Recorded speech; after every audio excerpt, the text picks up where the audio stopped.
సంఘం వినతి మంత్రి హామీ ఇచ్చిందట. ఆహా! ఎవరున్నారు ఇందులో అనుకుంటున్నారు? సంఘం మన ఈయన మంత్రి గారు ఎవరు? మన తుమ్మల నాగేశ్వరరావు. ఏదో ప్లాన్ ఉంటది. మళ్ళీ ఎవరికో ప్రైవేటోనికి అప్పజెప్పే ప్రయత్నం చేస్తున్నాడు.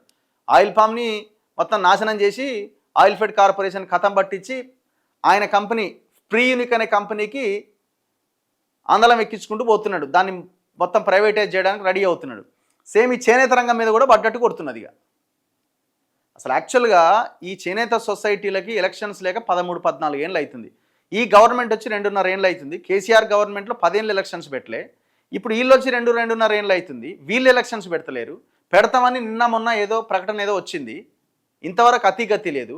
చేనేత సొసైటీలు మొత్తం మూతపడ్డాయి. అన్నిటికీ తాళాలు వేసి ఉన్నాయి, 1-2 తప్ప.